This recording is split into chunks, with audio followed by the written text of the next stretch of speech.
റിയാദിലെ നിയമസഹായ സമിതിക്കെതിരായ തെറ്റിദ്ധാരണകൾ മാറിയതായി സൗദി ജയിലിൽ കഴിയുന്ന റഹീമിന്റെ ഉമ്മ ഫാത്തിമ. റിയാദിലെ നിയമസഹായ സമിതിയുമായി കൂടിക്കാഴ്ച നടത്തിയതിനു ശേഷമാണ് മാതാവ് പ്രതികരിച്ചത്. തെറ്റിദ്ധാരണയുടെ പുറത്ത് പല തെറ്റുകളും സംഭവിച്ചിട്ടുണ്ടെന്നും എല്ലാം മറന്ന് റഹീമിന്റെ മോചനത്തിനായി പരിശ്രമിക്കണമെന്നും ഉമ്മ വാർത്താസമ്മേളനത്തിൽ അഭ്യർത്ഥിച്ചു. ഇന്നലെ വൈകിട്ടാണ് റഹീമിന്റെ ഉമ്മയും കുടുംബവും റിയാദിലെ മാധ്യമങ്ങളുമായും റഹീം നിയമ സഹായ സമിതിയുമായും കൂടിക്കാഴ്ച നടത്തിയത്. കഴിഞ്ഞ ദിവസം നിയമസഹായ സമിതിയെയോ പത്രമാധ്യമങ്ങളെയോ അറിയിക്കാതെ കുടുംബം 2 തവണ ജയിലിലെത്തുകയും 2ാം തവണ ഉമ്മ റഹീമിനെ സന്ദർശിക്കുകയും ചെയ്തിരുന്നു. തെറ്റിദ്ധാരണയുടെ പുറത്താണ് ഇക്കാര്യം സംഭവിച്ചതെന്നും എന്റെ മകൻ നസീറിന്റെ അടുത്ത് വന്ന തെറ്റ് എല്ലാവരും ക്ഷമിക്കണമെന്നും ഉമ്മ അഭ്യർത്ഥിച്ചു. അതിന്റെ പേരിൽ ഇനിയൊരു പ്രശ്നമുണ്ടാക്കരുതെന്നും സന്തോഷത്തോടെ റഹീമിനെ കൊണ്ടുപോകാൻ സഹായിക്കണമെന്നും ഉമ്മ ഫാത്തിമ അഭ്യർത്ഥിച്ചു. ഞാൻ എന്തെങ്കിലും പറഞ്ഞിട്ട് കൊണ്ടുപോകും എന്റെ മോനെ എന്ത് തെറ്റ് വന്നാലും എല്ലാവരും ഒന്നിക്ക് ശ്രമിച്ചു 4 മിനിറ്റ് ഞാൻ നിങ്ങളോട് പറഞ്ഞു. എന്റെ കുട്ടിന്റെ കാര്യത്തിൽ ഒരു കുഴപ്പങ്ങൾ ഉണ്ടാക്കല്ലേ എന്നെ വിചാരിച്ചു മക്കളെ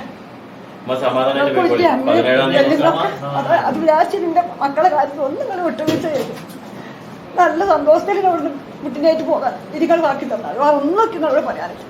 തെറ്റ് വന്നു പോയില്ലാന്ന് പറയില്ല. ഇതൊക്കെ തെറ്റെന്നാ പറഞ്ഞത് ആക്കിയതൊക്കെ നിങ്ങൾ ശ്രമിച്ചാൽ നിങ്ങളെല്ലാവരും ഒരാളായിട്ടല്ല എല്ലാവരും ഇത്രയും നിങ്ങളോട് പറയാതെ വേറെ ഒന്നും പറയാനില്ല. നിയമസഹായ സമിതിയുമായി ചില വാക്കുതർക്കങ്ങൾ ഉണ്ടായിട്ടുണ്ട്. പല സംശയങ്ങളുടെയും തെറ്റിദ്ധാരണകളുടെയും ഫലമായാണ് അങ്ങനെ സംഭവിച്ചതെന്നും ഞാൻ നിയമസഹായ സമിതിക്ക് എതിരല്ലെന്നും റഹീമിന്റെ സഹോദരനായ നസീർ അറിയിച്ചു. റിയാദിലെ നിയമസഹായ സമിതി സംഘടിപ്പിച്ച യോഗത്തിലാണ് അദ്ദേഹം ഇക്കാര്യം വ്യക്തമാക്കിയത്. ഈ ചെറിയ വിഷയങ്ങൾ ഉണ്ടായപ്പോ ഞാൻ പേപ്പർ തരികയെന്ന് ചോദിച്ചപ്പോൾ ഇവരേറ്റ് ചെറിയ വാക്കുതർക്കം ഉണ്ടായിട്ടുണ്ട്. കാരണം പല ഭാഗത്തുനിന്ന് ഇപ്പൊ നേരത്തെ പറഞ്ഞല്ലോ എന്താണ് 8 10 മമ്മിമാരൊക്കെ ഇങ്ങനെ പല ആരോപണങ്ങൾ ഉന്നയിക്കുമ്പോ അത് എന്താണ് എനിക്ക് പറഞ്ഞ ഒരാൾ ചെറിയ വിഷയം ഉണ്ടായിട്ടല്ലാതെ ഞാൻ ആർക്കും എതിരെ നിന്നിട്ടില്ല. അതില് ആർക്കെങ്കിലും വിഷമമുണ്ടായിട്ടുണ്ടെങ്കിൽ എനിക്ക് പുറത്തു തരണം.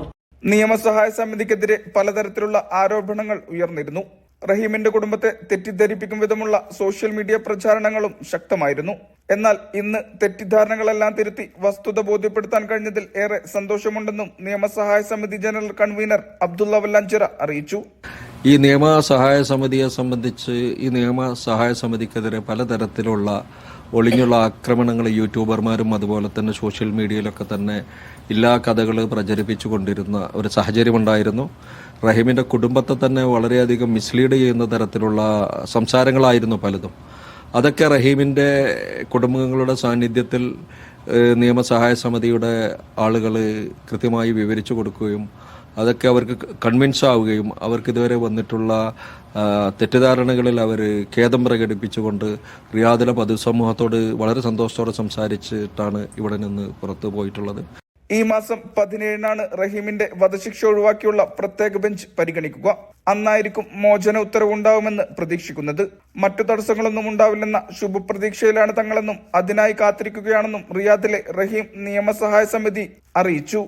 Mishal Cherpulassery, media 1, Riyadh. UAE ദേശീയ ദിനാഘോഷങ്ങൾക്ക് പുതിയ പേര് നൽകി UAE. ഈദ് അൽ ഇത്തിഹാദ് അഥവാ ഐക്യപ്പെരുന്നാൾ എന്നാണ് പുതിയ പേര്. ആഘോഷ സംഘാടക സമിതിയാണ് പുതിയ പേര് പ്രഖ്യാപിച്ചത്.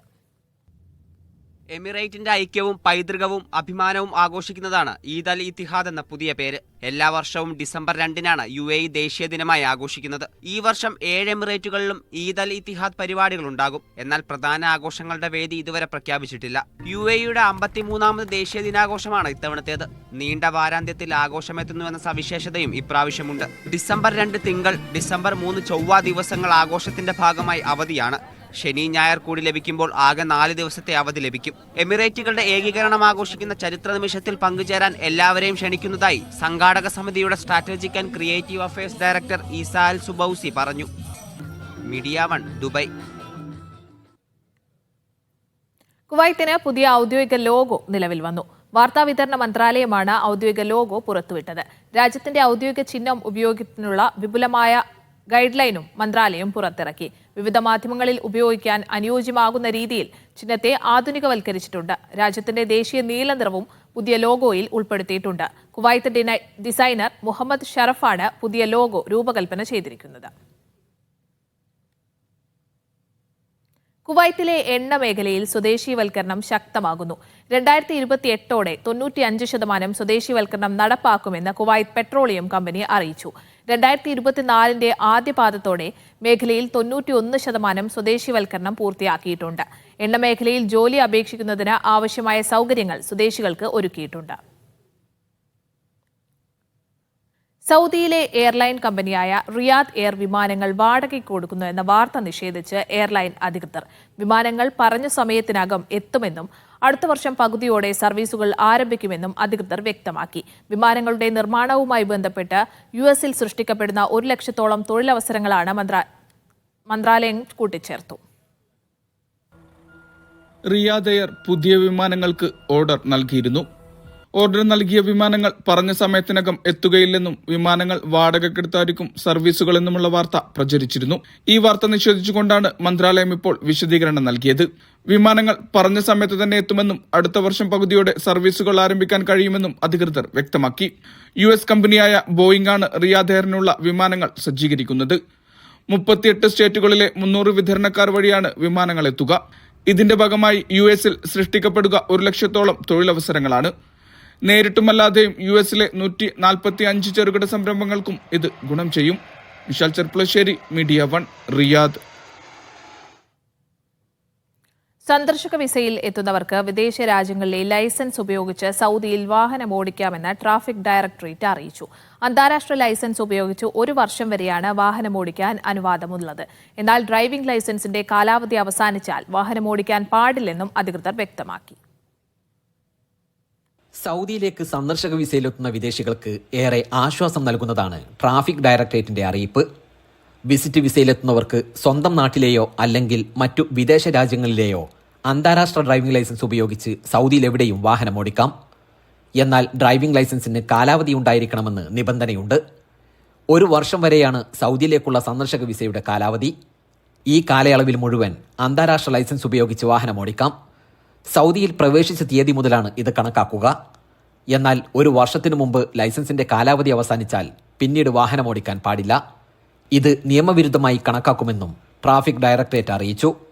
Gafoor Kondotty, media 1, Jeddah. സൗദിയിൽ 5 തരം ബൈക്കുകൾക്ക് ഇറക്കുമതി നിയന്ത്രണം ഏർപ്പെടുത്തി.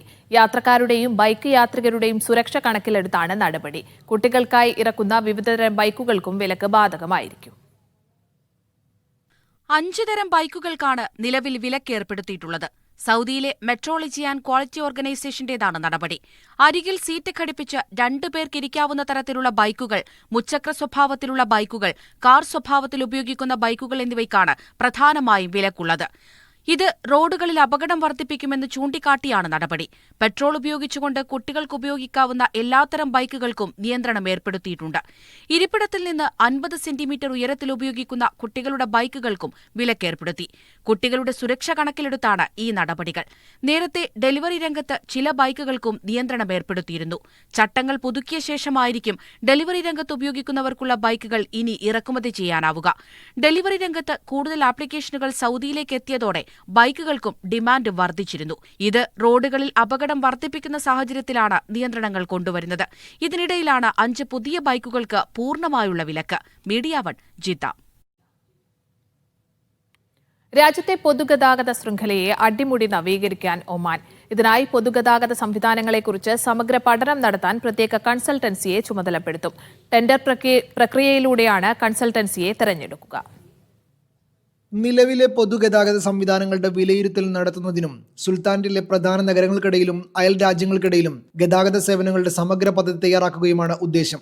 ഇതിനായാണ് പ്രത്യേക കൺസൾട്ടൻസിയെ ചുമതലപ്പെടുത്തുന്നത്. ബസ് റൂട്ട് വിശകലനം, ഷെഡ്യൂളിംഗ്, സേവന കവറേജ്, സിറ്റികൾക്കിടയിലെ പൊതുഗതാഗത ശൃംഖല വികസിപ്പിക്കൽ, ഇവയ്ക്കാവശ്യമായി വരുന്ന ചെലവുകൾ എന്നിവയിൽ പഠനം ശ്രദ്ധ കേന്ദ്രീകരിക്കും. കൂടാതെ വളർച്ചയുടെ സാധ്യതയുള്ള മേഖലകൾ തിരിച്ചറിയുന്നതിനും ഗ്രേറ്റർ മസ്കറ്റിനും മറ്റ് നഗരങ്ങൾക്കിടയിലുള്ള അധിക സേവനത്തിന്റെ ആവശ്യകതയും പഠനത്തിലൂടെ കണ്ടെത്തണം.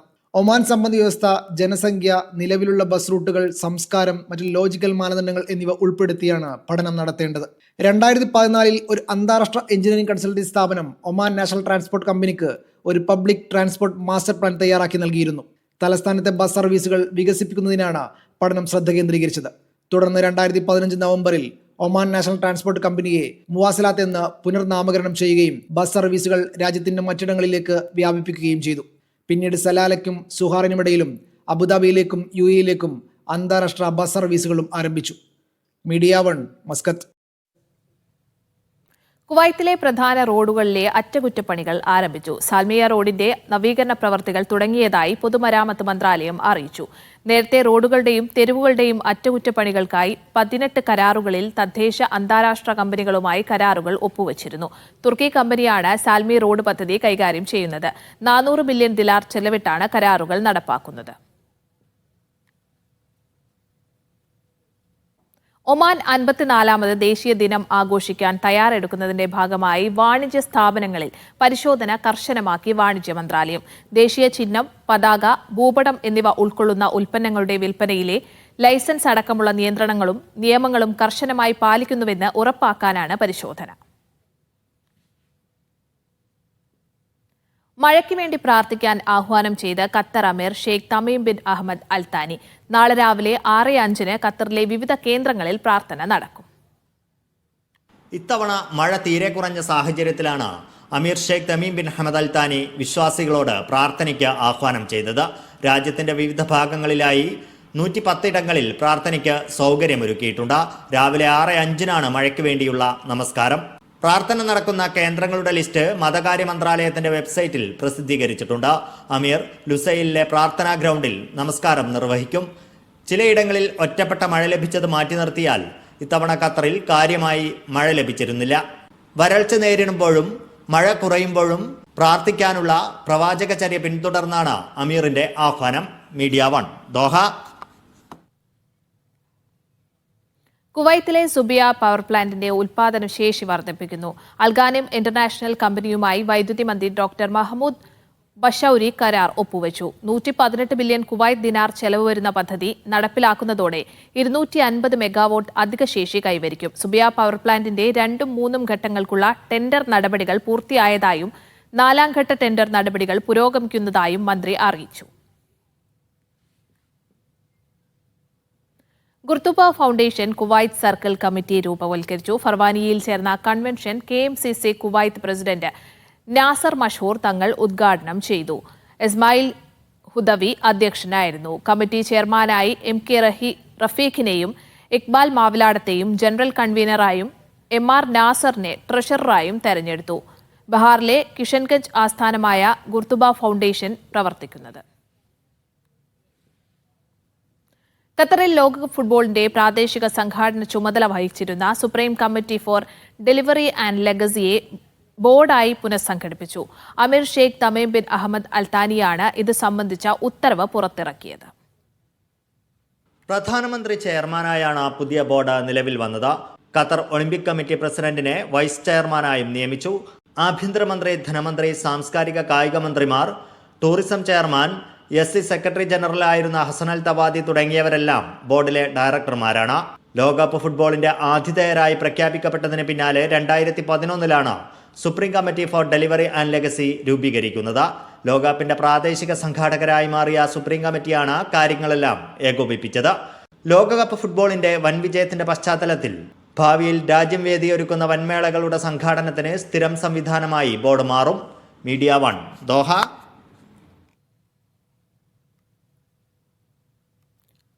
ലോകത്തെ ഏറ്റവും താരമൂല്യമുള്ള ആഫ്രിക്കൻ ഫുട്ബോൾ താരങ്ങളിൽ കൂടുതൽ പേർ സൗദി പ്രോ ലീഗിൽ.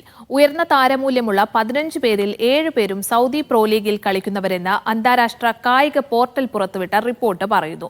3 ദശലക്ഷം പൗണ്ട് വരെയാണ് ഇവരുടെ പ്രതിവാര വേതനം. ലോകത്ത് ഏറ്റവും കൂടുതൽ പ്രതിഫലം പറ്റുന്ന ആഫ്രിക്കൻ ഫുട്ബോൾ താരങ്ങളിൽ അധികവും സൗദി ക്ലബ്ബുകളിലെന്ന് റിപ്പോർട്ട്. ഗിവ് മീ സ്പോർട്ട് പോർട്ടലാണ് വിവരങ്ങൾ പുറത്തുവിട്ടത്. ഉയർന്ന വേതനം കൈപ്പറ്റുന്ന 7 താരങ്ങളാണ് സൗദി പ്രോ ലീഗിൽ കളിക്കുന്നത്. 3 ദശലക്ഷം പൗണ്ട് വരെയാണ് ഇവരുടെ പ്രതിവാര പ്രതിഫലം. അൽ അഹ്ലിയുടെ അൾജീരിയൻ താരം റിയാദ് മെഹ്റസാണ് 1ാം സ്ഥാനത്ത്. 8,58,900 പൗണ്ടാണ് വേതനം. 6,58,200 പൗണ്ടുമായി അൽ നസറിലെ സെനഗൽ താരം സാദിയോ മാനെ 2ാം സ്ഥാനത്തും 5,70,900 പൗണ്ടുമായി അൽ ഹിലാലിലെ സെനഗൽ താരം കലിഡോ കൗലിബാലി 3ാം സ്ഥാനത്തും പട്ടികയിൽ ഇടം നേടി. അൽ നസറിന്റെ ഗാന താരം സെക്കോ ഫെഫാന, അൽ അഹ്ലിയുടെ ഐവേറിയൻ താരം ഫ്രാങ്ക് കെസി, കാമറൂണിയൻ താരം Edouard Mendy, Moroccan goal keeper Al ഹിലാലിന്റെ യാസിൻ ബൗനു എന്നിവരാണ് മറ്റുള്ളവർ. നൌഷാദ് റിക്കൂർ, media 1, Dammam. Doctor K V സുമിത്രയുടെ തീയുരുവൾ എന്ന കവിതാ സമാഹാരം ഷാർജ അന്താരാഷ്ട്ര പുസ്തകോത്സവത്തിൽ പ്രകാശനം ചെയ്തു. കെ വി സുമിത്രയുടെ 6ാമത്തെ സമാഹാരമാണിത്. മാധ്യമപ്രവർത്തകരായ ഷാബു കിളിത്തട്ടിൽ, എം എ ഷാനവാസ് എന്നിവർ ചേർന്ന് പ്രകാശനം നിർവഹിച്ചു. എഴുത്തുകാരി എം എ ഷഹനാസ് പുസ്തകം പരിചയപ്പെടുത്തി. മുഹമ്മദ് അക്ബർ, ബീരാൻകുട്ടി, ജമാൽ തുടങ്ങിയവർ പങ്കെടുത്തു. നടൻ രവീന്ദ്രൻ എഴുതിയ artificial intelligence and future of cinema എന്ന പുസ്തകം ഷാർജ അന്താരാഷ്ട്ര പുസ്തകമേളയിൽ പ്രകാശനം ചെയ്തു. AI സിനിമാ രംഗത്ത് തൊഴിൽ നഷ്ടമുണ്ടാക്കും എന്ന ആശങ്കകൾ അസ്ഥാനത്താണെന്ന് പറയുകയാണ് ഈ പുസ്തകം.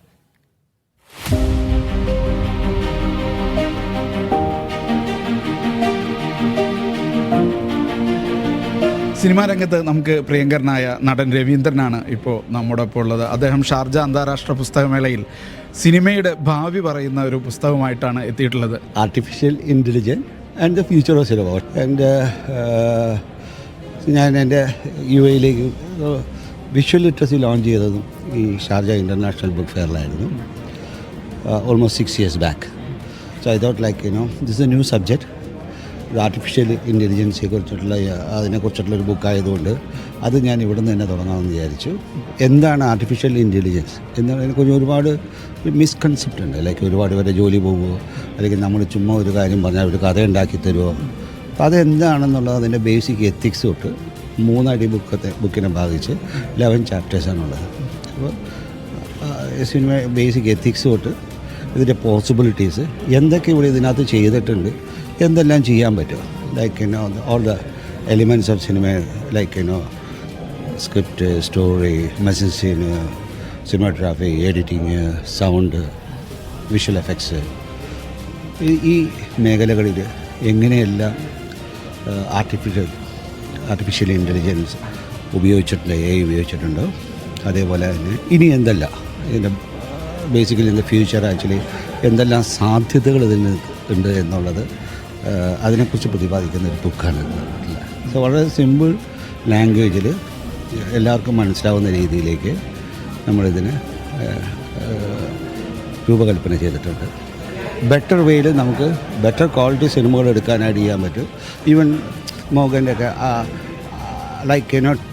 ട്രെയിലർ ഉണ്ടാക്കാൻ അപ്പോൾ എന്തെല്ലാം ടൈപ്പ് ഷോർട്സുകൾ ഉണ്ടായിരിക്കും എന്നുള്ളതിന് അത് മെഷീൻ ലേണിങ്ങിലൂടെ അത് മനസ്സിലാക്കി അത് നമുക്കൊരു പ്രോഡക്റ്റ് ഉണ്ടാക്കി തരും. സോ നമ്മളാണ് എന്ത് ടൈപ്പ് വേണമെന്ന് നമ്മൾ അതിനെ പ്രോംപ്റ്റിലൂടെ അതിനെ നമ്മൾ കറക്റ്റായിട്ട് ഗൈഡ് ചെയ്തുകൊണ്ട് പോയി കഴിഞ്ഞാൽ it give you the right information. AI സിനിമയ്ക്ക് ആശങ്കയല്ല, സാധ്യതയാണ് എന്നാണ് ഈ പുസ്തകം പറഞ്ഞു വെക്കുന്നത്. യാസർ അറഫാത്തിനൊപ്പം ഷിനോദ് ഷംസുദ്ദീൻ, മീഡിയ 1. ഒമാന്റെ 54ാമത് ദേശീയ ദിനത്തോടനുബന്ധിച്ച് അസൈബ ബീച്ചിൽ ആഘോഷ പരിപാടികൾക്ക് തുടക്കമായി. 5 ദിവസം നീണ്ടു നിൽക്കുന്ന പരിപാടിയിൽ കായിക മത്സരങ്ങൾ, പരമ്പരാഗത ഒമാനി സംഗീത നൃത്ത പ്രകടനങ്ങൾ, ഭക്ഷ്യ സ്റ്റാളുകൾ, വിവിധതരം ഗെയിമുകൾ എന്നിവ നടക്കും. ദേശീയ ദിനത്തെ അനുസ്മരിപ്പിക്കുന്ന പ്രത്യേക ചടങ്ങുകളോടെയായിരിക്കും ആഘോഷങ്ങൾക്ക് പരിസമാപ്തിയാവുക. മലയാള മിഷൻ ഒമാൻ ഏർപ്പെടുത്തിയ പ്രവാസി ഭാഷാ പുരസ്കാരം P. മണികണ്ഠന്. എസ്കേപ്പ് ടവർ എന്ന നോവലാണ് പുരസ്കാരത്തിന് അർഹമായത്. കഴിഞ്ഞ 1 വർഷ കാലയളവിൽ പ്രസിദ്ധീകരിക്കപ്പെട്ട GCC രാജ്യങ്ങളിൽ നിന്നുള്ള എഴുത്തുകാരുടെ കൃതികളിൽ നിന്നും തെരഞ്ഞെടുക്കുന്ന മികച്ച കൃതിക്കാണ് ഈ അവാർഡ് നൽകുന്നത്. ഫലകവും പ്രശസ്തിപത്രവും അടങ്ങുന്നതാണ് അവാർഡ്. ഈ മാസം 15 നടക്കുന്ന അക്ഷരം 2024 സാംസ്കാരികോത്സവത്തിൽ വെച്ച് സംസ്ഥാന ഉന്നത വിദ്യാഭ്യാസ സാമൂഹ്യനീതി മന്ത്രി doctor R. Bindu P. Manikandan സമ്മാനിക്കും പുരസ്കാരം. CBSE കുവൈത്ത് ക്ലസ്റ്റർ അത്ലറ്റിക്സ് മീറ്റിൽ ഇന്ത്യൻ കമ്മ്യൂണിറ്റി സ്കൂൾ കുവൈത്ത് ചാമ്പ്യന്മാർ. തുടർച്ചയായി 21ാം തവണയാണ് സ്കൂൾ ചാമ്പ്യൻഷിപ്പ് കരസ്ഥമാക്കുന്നത്. അഹമ്മദിയിലെ അൽ ഷബാബ് സ്പോർട്സ് ക്ലബ്ബിൽ നടന്ന അത്ലറ്റിക്സ് മീറ്റിൽ കുവൈത്തിലെ 21 സ്കൂളുകൾ പങ്കെടുത്തു. 40 സ്വർണവും 12 വെള്ളിയും 4 വെങ്കലവുമായി 165 പോയിന്റ് നേടിയാണ് നേട്ടം.